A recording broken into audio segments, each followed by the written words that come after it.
Nou ek weet dit, daar's geen persoon wat vandag kan sê in die fisiese is ons volmaak nie, ek is tevrede met alles nie.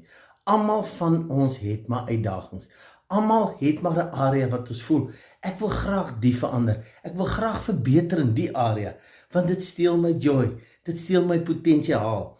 En ek wil in die volgende paar dae kyk na hierdie proses. Hoe kan ons regtig verandering in ons lewe bring?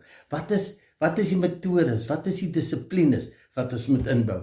Nou in die eerste plek is dit belangrik in jou lewe dat jy moet weet wat jy nie wil hê nie. En jy moet eerlik met jouself wees. Want as jy weet wat jy nie wil hê nie, is dit mos logies dat jy weet wat jy graag wil hê.